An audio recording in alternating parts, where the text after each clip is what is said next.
Peace must be our goal and our guide. And all that we strive for as a human family, dignity and hope, progress and prosperity, depends on peace. But peace depends on us.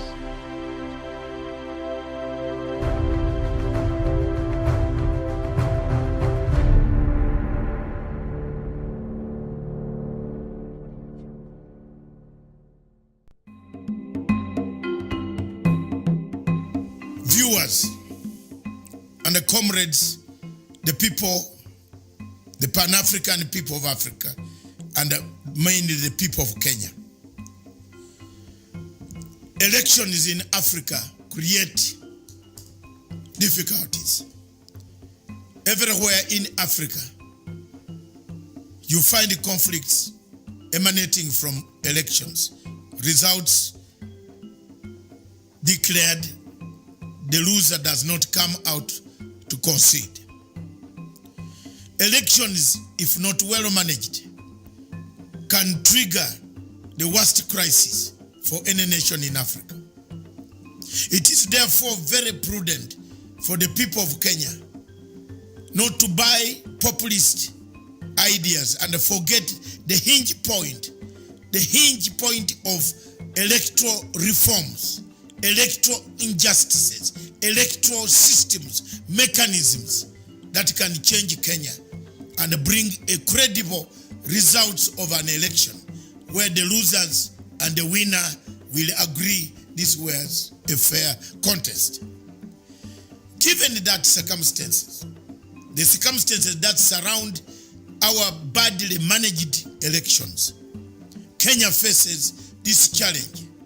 A referenda of reducing MPs to zero does not solve your problem, because that problem of Kenya is a structural challenge. It's a structural challenge in the sense that the structures themselves give access to more money stolen, to more money hidden, to more money misappropriated by various institutions.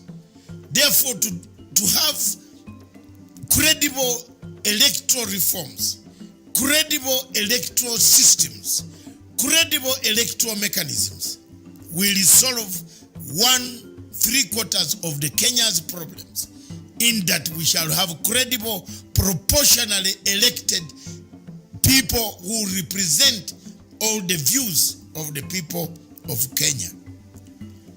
That is my take. And that's the take of anybody who looks at the current situation, that any group that would come up and does not discuss the question of elections in Africa and in Kenya as a case study, and use it and look at how many dead bodies do we always collect when we mention the word elections. It is all over Africa.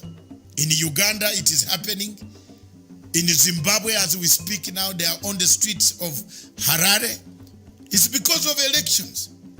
They want to come and overthrow and break down everything in Zimbabwe. It's the elections. So elections in Africa create conflicts. But how can we stop violence before and after elections?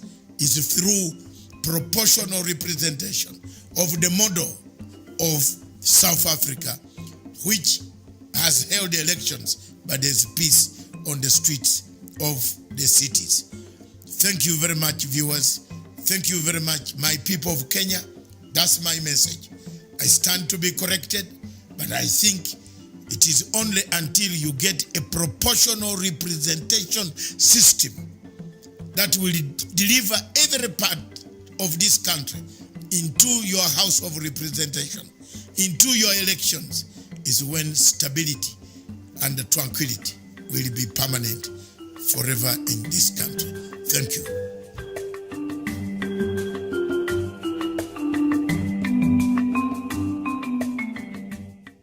A very good afternoon to you.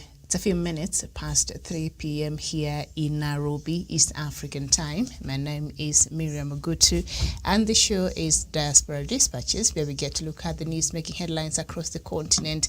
And that later on today, as we all know, Ghana went to its elections. They're continuing their voting with 17 million registered voters. They're expected to cast their votes today. So that shall be our topic of discussion. But before we get to that, I'd like to bring us up to date with what else is happening in the continent, and then I will be joined by a panelist there. So before they come in, let's just go through what else is happening here in Africa, and we start with Nigeria. There are reports of heavy police presence in parts of Lagos after authorities warned against resumption of #EndSARS protests across Nigeria. Police in Lagos had issued a statement on Sunday against planned demonstrations on Monday, warning that protesters will be resisted. Protest will be resisted. And we move to South Sudan, where South Sudan's main opposition party has set a mandatory 40% quota for women. Its leader, Riek Machar, has said.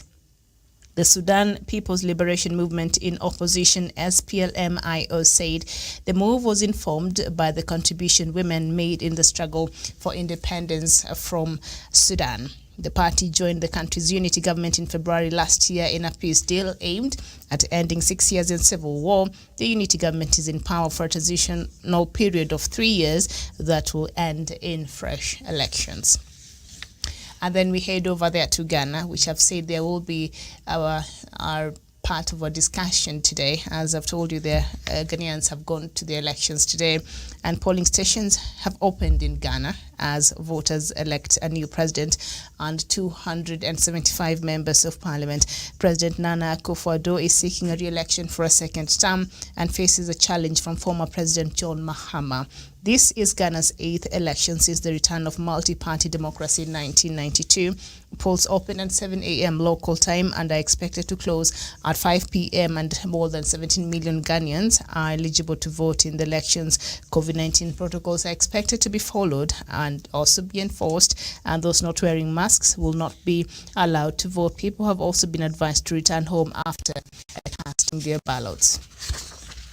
And then we head over to Mozambique, where Pope Francis has donated $121,000 worth to support victims of militant attacks in Mozambique's northern province of Cabo Delgado.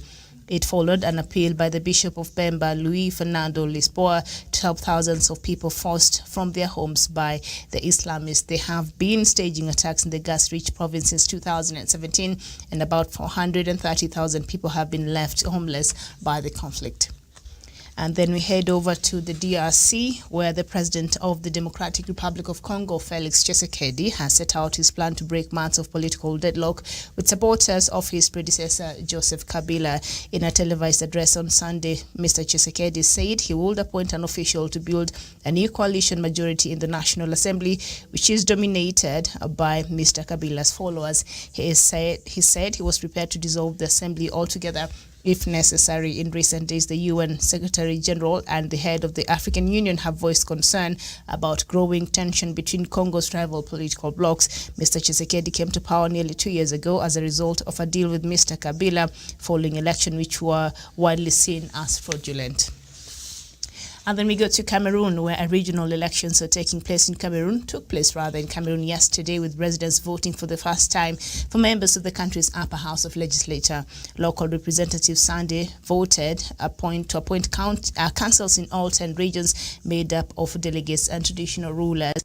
It puts into action the 1996 law that promised a decentralized government but was never enacted. Since 2016, the regions which comprise Cameroon's minority, the Anglophone areas, have been in conflict with the central French-speaking government of a growing requirement to use French in the legal and education systems. But opponents say the vote offers only the semblance of regional autonomy but comes too late to fix the conflict. The Anglophone opposition Social Democratic Front has withdrawn from the ballot and called for the boycott, and separatist fighters said they're going to arrest anybody who participated in that election there yesterday. And then we end with Liberia, where Liberia's President George Weah is being put to the test on Tuesday when a referendum will open asking whether to shorten presidential terms and whether to lift a ban on dual nationality. Weah, a former footballing icon, wants to cut the length of terms of presidents and lower house lawmakers from 6 to 5 and from 9 to 7 for senators. But some members of the opposition say Weah, who was elected in 2018, will aim to extend his stay in office because the first 6 years would then be under a different constitutional arrangement. Reducing term limits is a relative novelty for the region, where aging presidents have formed a pattern of clinging to office using constitutional changes. In Guinea, for example, the 82-year-old President Alpha Conde won a controversial third term in October after pushing through a new constitution that followed him to bypass a two-term limit there. So thank you so much. And that is the latest from the continent. Right now, I'm joined by Douglas Kirimi. Douglas, a very good afternoon to you.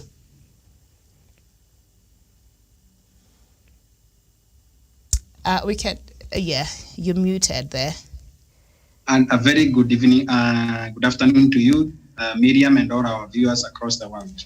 All right, so before we just get to the Ghanaian election there, we know Ghanaians have gone out to vote today, to vote for their president and also to vote for the members of parliament, about 250, if I'm not very wrong there, 275 members of parliament, the slots that are supposed to be filled there. This story by... from which story was that Liberia. So when I was reading through and watching that speech by President George Weah, we know him, he's a celebrated football star and he's an icon when it comes to football, and especially in Africa. A lot of young footballers of right now are looking up to him, and then he went on and became the president of Liberia, and then after that replacing Sir Johnson, the lady, Salif there, and he's not come into power. So when I was just listening and just reading part of his speech when he said, he wanted to change the constitution to shorten the presidential, term in terms of the numbers of years one term would carry, because right now, the president goes for, I think, six-year one term, 2 terms, but each 6 years. So he wanted to bring that to 5 and from 9 to 7 for senators. All right. And so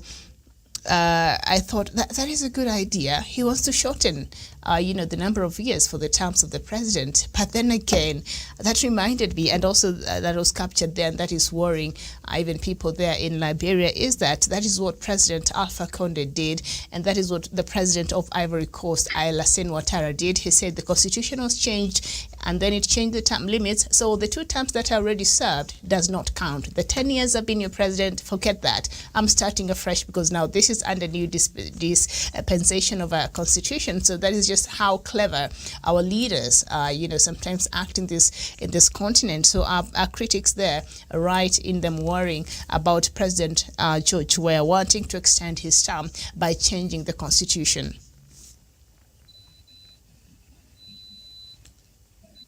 Miriam. Yes.